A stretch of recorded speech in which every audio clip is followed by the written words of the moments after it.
ఈ ప్రపంచంలో ఎవరైనా ఇట్లా అంటారా అన్న? నేను మందులు అమ్ముకున్న మాత్రాన మందులోడు ఆయన న్యాయమా? ఇలా కండక్టర్ ఉన్నాడు, కండక్టర్ మూడా అంటారా? పోలీస్ ఆయన ఉన్నాడు, పోలీస్ మూడా అంటారా? ఖచ్చితంగా ఎందుకంటారు? ఏమో అట్లా అంటే నన్ను కూడా అట్టే అనాలి. కానీ దండం పెడితే ఒక మాత్రం అన్న మాకు అదే చెప్పు. మాట మాట మాటి మాటి మాట మాట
ఒక్కసారి భూతానికి కోపం వచ్చి భూకంపాలు వచ్చి సునామీలు వచ్చి భూమంతా బద్దలైపోయినా కూడా గుడిసెలో ఉన్న ఒక ఈకని కూడా అందుకే నీ మేడలు మిద్దెలు అపార్ట్మెంట్లు కాంప్లెక్స్ ఐమాక్స్ డూప్లెక్స్ టీప్లెక్స్ అందించి నాకు గుడిసెలు పెట్టి కానీ ఆ మాట మాత్రం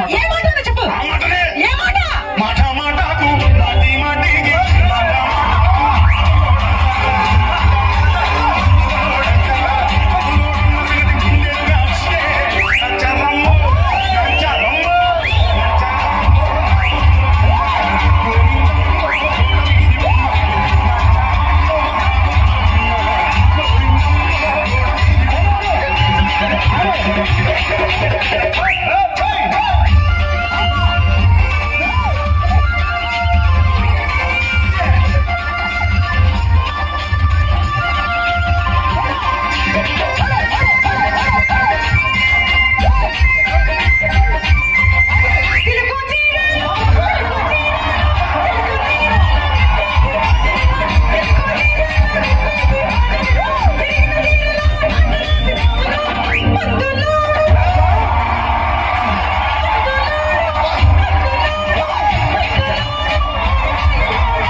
మరంతే ఎంతమంది ప్రేమించుకున్నా ఏం చేస్తున్నా కొట్టాడుకున్నా పీకులు అయినా నాకు అర్థం కొట్టాడతారు రాత్రి కాగానే ఒకటి ఇంతదానికి ఎందుకు కొట్టాడుకునేది అందుకే కూడా సంతోషంగా ఉండాలి అంతే మనం ఉన్నట్టు సరేనా కానీ ఆ మాట మాత్రం మాట